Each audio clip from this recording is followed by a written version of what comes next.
Halo teman-teman semua, terima kasih sudah menonton video saya. Sebelumnya, perkenalkan nama saya Maria Meitaris Celita Giawa dengan NIM 64242264. Di sini saya akan membahas tentang analisis strategis pemasaran dan persaingan bisnis di Indonesia. Di sini ada PT-PT besar seperti PT Vivo, Gojek, serta Alfamart dan Indomart. Baik, teman-teman, di sini ada studi kasus yaitu strategis pemasaran PT Vivo di Indonesia. Sebelumnya kita akan membahas studi baik, teman-teman, di sini ada studi kasus yaitu strategis pemasaran PT Vivo di Indonesia. Sebelumnya kita harus tahu Vivo itu berasal dari mana. Vivo adalah perusahaan teknologi multinasional Tiongkok yang didirikan pada tahun 2009 oleh Seiwei. Perusahaan ini berkantor pusat di Dongguan, Guangdong, Tiongkok, dan beroperasi di banyak pasar internasional dan termasuk Indonesia sebagai PT Vivo Mobilik Indonesia. PT Vivo Mobilik Indonesia sebagai entitas bisnis resmi yang bertanggung jawab atas keseluruhan operasional perusahaan Vivo di pasar Indonesia, dan Vivo juga memiliki fokus utama yaitu pada desain, pengembangan produk, dan penjualan smartphone, aksesoris smartphone, perangkat lunak, dan layanan online lainnya. Vivo juga adalah salah satu dari 5 besar merek smartphone secara global yang mungkin kita bisa ketahui sangat terkenal eksis untuk sekarang bersama dengan merek-merek lainnya seperti Samsung, Apple, Xiaomi, dan Oppo. Vivo memasarkan produk di berbagai segmen harga mulai dari kelas entry level hingga segmen flagship premium, dan merek Vivo juga seringkali memimpin dalam berbagai inovasi seperti integrasi display fingerprint sensor atau sensor sidik di dalam layar, dan pengembangan teknologi kamera seperti gimbal kamera sistem. Lanjut, di sini ada strategis penentuan harga atau pricing strategi. Di sini ada beberapa poin. Yang pertama, price skimming atau skimming harga tinggi, yaitu strategis penetapan harga di mana perusahaan meluncurkan produk baru dengan harga awal yang tinggi, kemudian secara bertahap menurunkan harga seiring waktu. Yang alasan penerapan strategi ini adalah yang di mana produk ini memiliki spesifikasi yang sangat premium dan baru, dan memberikan nilai tinggi dan di keunikan dari awal. Dan strategi ini juga menargetkan segmen konsumen yang disebut dengan early adopter atau penggemar teknologi yang memiliki daya beli tinggi dan tidak terlalu sensitif terhadap harga awal. Dan juga pre-seasoning ini memungkinkan Vivo memaksimalkan keuntungan sebelum kompetitor berhasil meniru spesifikasi atau peluncuran produk tandingan. Di sini harga dapat diturunkan secara bertahap seiring waktu sesuai dengan teori pricing skimming, yang dimana memvalidasi keputusan Vivo untuk menetapkan harga premium sesuai dengan spesifikasi hunting agent yang memanfaatkan keunggulan menjadi yang pertama dengan teknologi baru. Dan sesuai dengan teori follower basis pricing, yang dimana dia menetapkan bahwa harga berdasarkan nilai yang didasarkan oleh konsumen atau price fed fall bukan hanya berdasarkan biaya produksi, melainkan Vivo juga harus menjelaskan bahwa kombinasi Snapdragon G5, RAM 15GB, dan sistem kamera Pro memiliki pre-fit volume yang setara atau mendekati iPhone atau Samsung, sehingga membenarkan harga yang dipasarkan mereka itu harus tinggi. Lanjut, di sini ada strategis penentuan harga selanjutnya, yaitu penentuan beberapa jurnal. Ada beberapa jurnal yang mendukung strategi ini, yakni jurnal dari To Skin or Not to Skin atau Student the Optimal Pricing Strategy for Technology yang ditulis oleh Ali Lofty atau Jono Sawaya, yang dimana dalam penjelasan dalam penelitian ini menyatakan bahwa pricing skimming sering dilakukan untuk produk teknologi dengan harga awal tinggi, dan strategi ini juga mempertimbangkan dinamika pasar seperti permintaan awal dan pembelian ulang. Studi ini juga membahas bagaimana strategis harga tinggi di awal peluncuran produk teknologi dapat berjalan efektif jika diikuti dengan penurunan harga seiring waktu sesuai kebutuhan pasar. Selain itu juga span dan feature di tahun 2015 menjelaskan bahwa price skimming ini dirancang untuk memanfaatkan konsumen yang bersedia membayar lebih untuk produk baru yang unggul. Lanjut,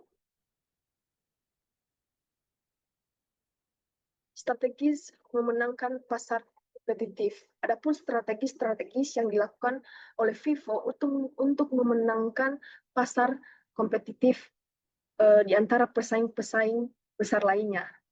Industri smartphone itu merupakan pasar oligopolistik yang ditandai oleh jumlah pemain besar terbatas, inovasi cepat, dan persaingan sangat ketat.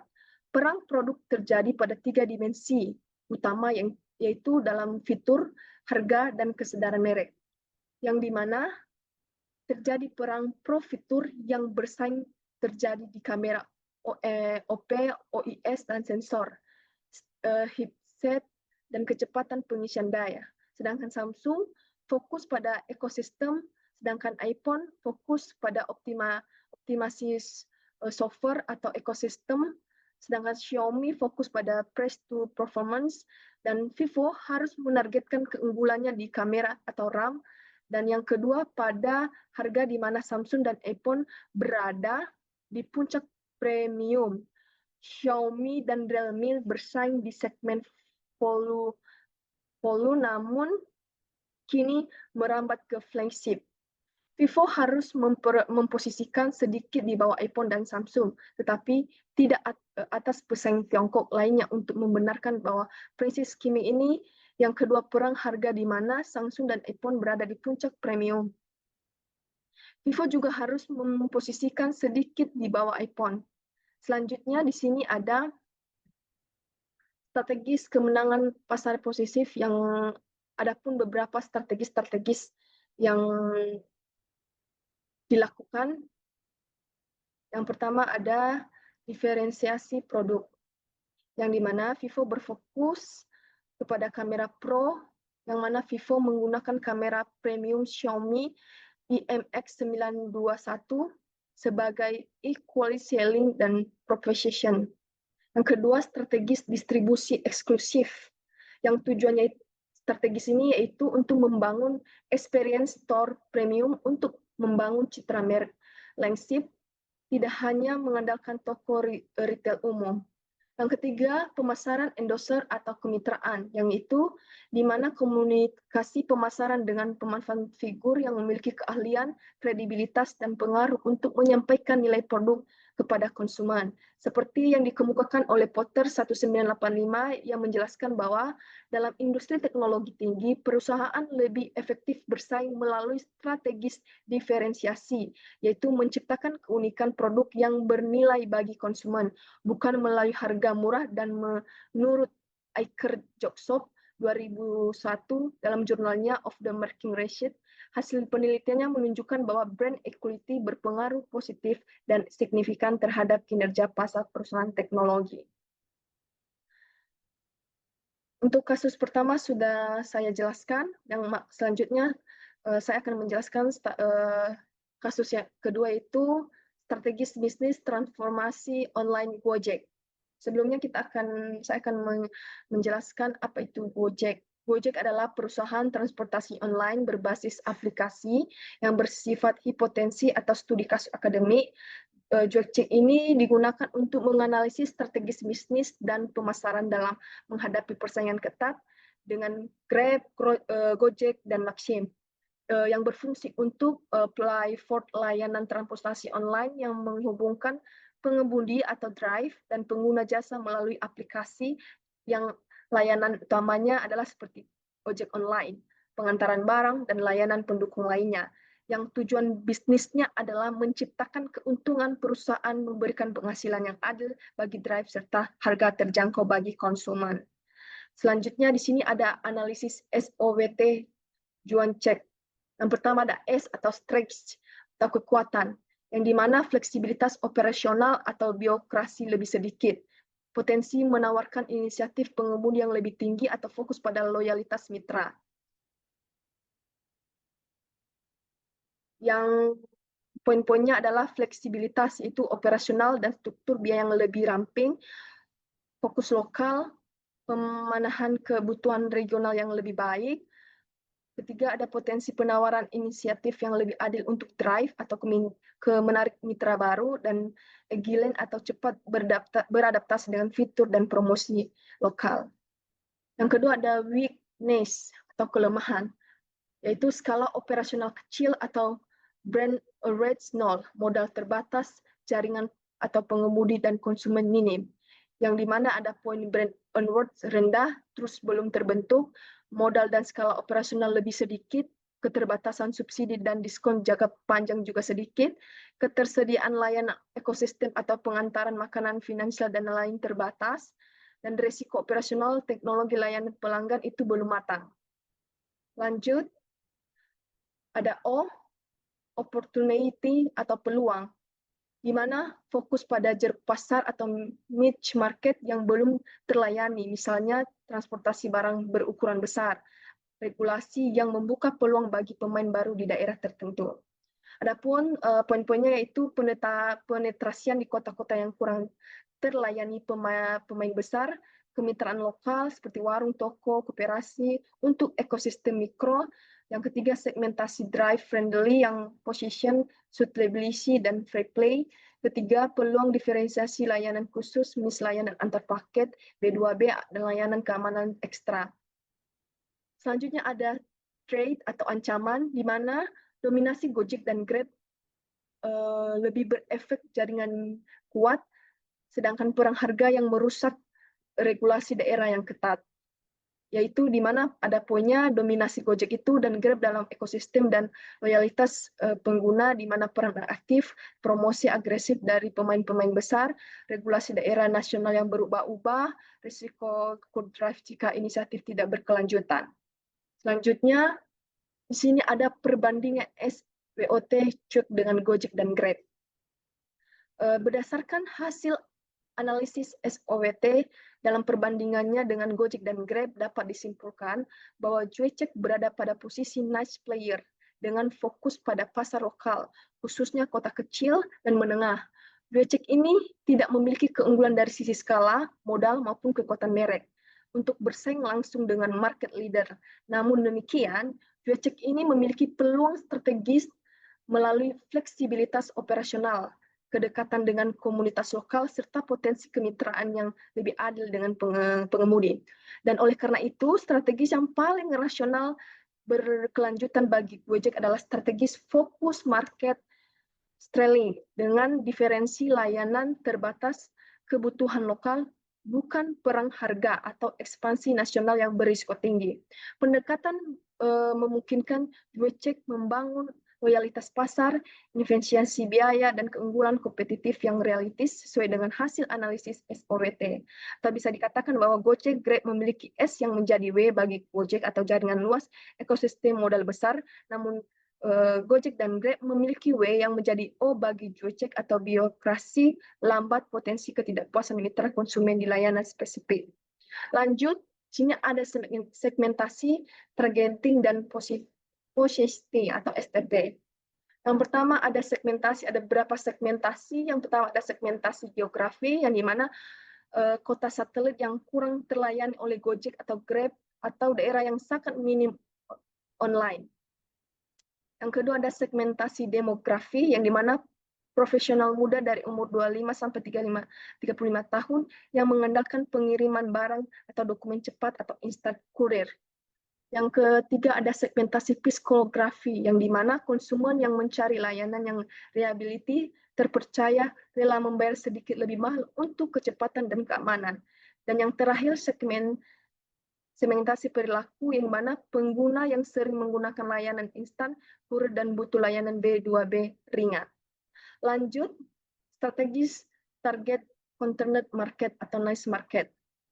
Di sini sesuai dengan hasil SWOT atau W modal kecil yang berfokus pada satu atau beberapa segmen kecil, misalnya B2B niche instan kurir untuk UMKM di wilayah spesifik untuk membangun loyalitas yang target utamanya adalah pengguna transportasi harian di kota kecil menengah, konsumen yang membutuhkan layanan praktis dan terjangkau. Ketiga, drive lokal yang mencari kemitraan lebih adil. Adapun alasannya karena sumber daya perusahaan terbatas, persaingan lebih rendah dibandingkan kota besar atau konsumen lokal cenderung loyal. Adapun positioning statement, yaitu Gojek adalah layanan transportasi online yang terjangkau dan adil, dirancang khusus untuk kebutuhan masyarakat kota kecil dengan pelayanan yang dekat, cepat, dan bersahabat. Adapun alasannya karena sesuai dengan target fokus Porter, selain itu ia menekankan diferensi non-harga dan membangun citra berbagai brand komunitas seperti menurut Porter dan Kleider 2016 dalam penelitiannya, marketing manajemen menjelaskan segmentasi pasar adalah proses membagi pasar menjadi kelompok konsumen yang memiliki kebutuhan, karakteristik, ataupun perilaku berbeda yang membutuhkan bauran pemasaran berbeda. Dan sedangkan menurut Waddell Kamakura 2000 yang menjelaskan tentang market segmentation, yang menjelaskan tentang hasil penelitian menunjukkan bahwa segmentasi yang tepat meningkatkan efektivitas strategis pemasaran dan efisiensi sumber daya perusahaan. Lanjut, di sini ada strategi modal bisnis cuek. Adapun strategi-strategi yang dilakukan, yang pertama adalah platform market atau two-slit platform, di mana modal bisnis platform marketplace adalah modal bisnis yang menghubungkan dua kelompok pengguna utama, yaitu pengemudi atau drive sebagai penyedia jasa dan penumpang sebagai konsumen sebagai pengguna jasa melalui aplikasi digital sebagai perantara, yang alasannya adalah modal bisnis platform marketplace dipilih karena paling efisien, fleksibel, dan sesuai dengan strategi fokus Gojek di pasar lokal. Dan di sini bisa kita simpulkan bahwa berdasarkan hasil analisis SWOT, Gojek memiliki keterbatasan pada kekuatan merek dan skala operasional, namun memiliki peluang besar di pasar lokal yang belum tergarap optimal. Sementara itu, hasil STP menunjukkan bahwa segmen pasar kota kecil yang menengah merupakan target yang paling sesuai dengan sumber daya Gojek. Oleh karena itu, cara paling rasional untuk memenangkan persaingan adalah dengan menerapkan strategi fokus strategi yang melalui diferensiasi layanan berbasis komunitas lokal dan bukan bersaing langsung dengan market leader seperti Gojek dan Grab. Gojek harus memanfaatkan kekuatan fleksibilitas, membangun hubungan yang lebih adil dengan pengemudi, serta menciptakan loyalitas konsumen di segmen pasar yang spesifik. Dengan strategi ini, Gojek dapat membangun keunggulan kompetitif yang berkelanjutan, meskipun beroperasi di tengah persaingan industri transportasi online yang ketat. Berdasarkan teori penelitian Porter, Kohler, dan Burning tentang strategis fokus dengan diferensi berbasis nilai, berdasarkan merupakan cara paling efektif bagi perusahaan dengan sumber daya terbatas untuk memenangkan persaingan didukung oleh penelitian Dutchess dan Neu. Pendekatan niche market memungkinkan Gojek membangun keunggulan kompetitif yang berkelanjutan tanpa bersaing langsung dengan market leadernya. Lanjut. Untuk studi kasus ketiga, di sini ada studi kasus observasi lapangan Alfamart dan Indomart. Berdasarkan hasil observasi lapangan, terdapat beberapa keberadaan Alfamart dan Indomart yang berlokasi berdekatan. Dapat dianalisis bahwa kedua perusahaan ini menerapkan strategis pemasaran yang relatif serupa, namun memiliki penekanan yang berbeda, di mana strategis pemasaran ini dapat dijelaskan melalui pendekatan bauran pemasaran. Berdasarkan analisis kasus observasi lapangan, Alfamart dan Indomart menerapkan strategis pemasaran yang berfokus pada kemasan produk dan harga, dengan diferensiasi terbatas dan promosi pelayanan dan pemanfaatan teknologi digital. Persaingan langsung di lokasi yang berdekatan merupakan strategi sadar untuk mengamankan pangsa pasar, meningkatkan visibilitas merek serta mempertahankan loyalitas pelanggan dalam industri retail modern yang sangat kompetitif. Persaingan antara Alfamart dan Indomart adalah contoh klasik dari persaingan oligopoli ketat yang menggunakan strategi sebuah pemasaran yang sangat serupa dan agresif, terutama dalam hal lokasi dan promosi. Selanjutnya di sini ada beberapa strategis pemasaran. Yang pertama, strategis produk, di mana menurut Kotler dan Kleiner 2016, produk adalah segala sesuatu yang ditawarkan untuk memenuhi kebutuhan dan keinginan konsumen. Dalam observasi lapangan, Alfamart dan Indomart menawarkan produk yang relatif homogen seperti kebutuhan pokok, makanan ringan, minuman, dan layanan pembayaran yang di mana Alfamart menonjolkan produk private label sebagai strategis diferensi harga, dan Indomart menawarkan variasi produk siap konsumsi dan kerjasama dengan merek eksklusif. Alfamart juga cenderung fokus pada kebutuhan harian, tetapi variasi produk dianggap sedikit kurang lengkap dibandingkan Indomart. Sedangkan dengan Indomart dikenal memiliki varian produk yang lebih banyak dan lengkap, termasuk produk makanan segar, produk impor, dan non-makanan. Yang kedua, strategis harga, di mana menurut Kotler 2017, penerapan harga kompetitif bertujuan mempertahankan posisi pasar tanpa memicu perang harga yang merugikan. Berdasarkan observasi menunjukkan bahwa harga produk di kedua minimarket relatif sama dan perbedaannya harga lebih sering muncul melalui program promo-promo yang diberikan kepada customer saat berbelanja. Contohnya, keduanya gencar menawarkan promo berupa diskon, banding beli satu gratis satu, atau kadang mereka memberikan gift untuk customer yang belanja di atas 50.000. Adapun pendapat atau pernyataan dari customer yang menyatakan bahwa harga di Indomart sedikit lebih murah. Namun faktanya sangat kompetitif dan produk tertentu di Alfamart bisa lebih murah. Selain itu juga Alfamart cenderung agresif pada promo paket hemat dan diskon mingguan. Indomart lebih sering menawarkan promo berbasis kartu member dan aplikasi digital, walaupun sebenarnya Alfamart juga memakai member untuk membantu pelanggannya untuk mendapatkan poin dan diskon harga.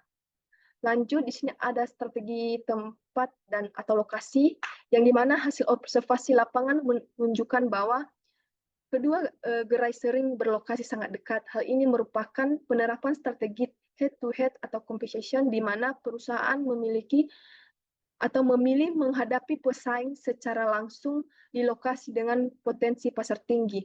Lokasi dipilih berdasarkan kepadatan penduduk, aksesibilitas tinggi, aktivitas ekonomi sekitar.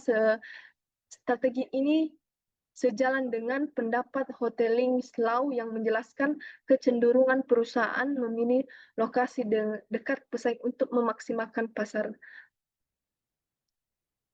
Selanjutnya ada strategis pelayanan. Di Alfamart cenderung menekankan keramahan, pelayanan kasir, dan interaksi langsung, sedangkan Indomart menonjolkan kecepatan, layanan, dan kerapian tata ruang toko.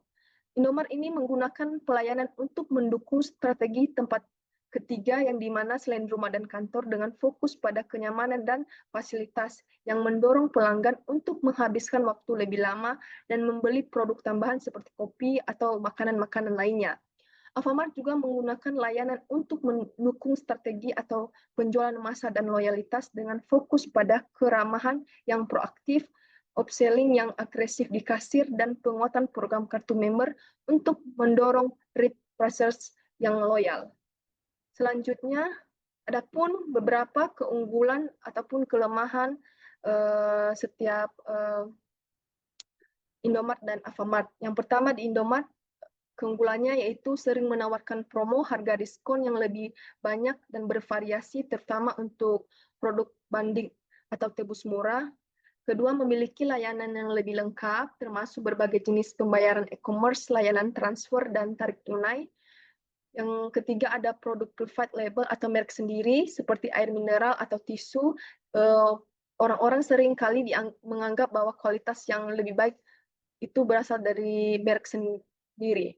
Yang terakhir ada seringkali memiliki sistem loyalty point yang lebih menarik bagi pelanggan yang setia. Adapun kelemahannya yaitu harga jual produk non-promo umumnya sedikit lebih mahal dibandingkan Alfamart. Kedua, ketersediaan produk mungkin terasa tidak selengkap Alfamart, terutama untuk beberapa merek tertentu, dan masih banyak lainnya. Lanjut, di sini. Jadi, untuk kesimpulannya yaitu dari hasil observasi lapangan, Alfamart dan Indomart menerapkan strategi persaingan langsung atau head-to-head competition dengan memilih lokasi gerai yang berdekatan di area berpotensi pasar tinggi. Sesuai dengan prinsip Hotelling's Law, yaitu kedua minimarket menawarkan produk dan harga yang relatif serupa, sehingga pesaing lebih difokuskan pada diferensiasi non-harga melalui pelayanan, kenyamanan, dan program promosi-promosi yang diberikan. Indomaret unggul dalam kelengkapan layanan, tata ruang yang rapi, serta promo berbasis member dan aplikasi digital untuk mendukung konsep kenyamanan dan replace. Sementara itu juga Alfamart menonjolkan keramahan pelayan, harga dasar yang lebih kompetitif, promo paket hemat, serta interaksi aktif dengan konsumen untuk mendorong loyalitas dan membeli ulang. Secara keseluruhan, persaingan kedua minimarket ini berlangsung ketat namun seimbang, dengan promosi dan kualitas layanan yang menjadi faktor utama dalam memengaruhi pilihan konsumen. Baik teman-teman, sekian penjelasan dari saya tentang 3 studi kasus ini. Selanjutnya saya akan melanjutkan video tentang observasi saya di lapangan dalam mewawancarai customer dan pegawai Alfamart dan Indomart. Selamat menyaksikan.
Saya suka belanja di Alfamart karena di sini kan banyak promo ya. Salah satunya di sini kan harga normal dari 25.000. Jadi kadang-kadang itu ada yang 31.000. Nah, kan lagi karyawannya itu ada 5 dan ada juga Alfamart 27. Jadi kalau ada harus tidak. Kita kak senang banget ya. Ya, senang. Oke, terima kasih kak. Senang masuk.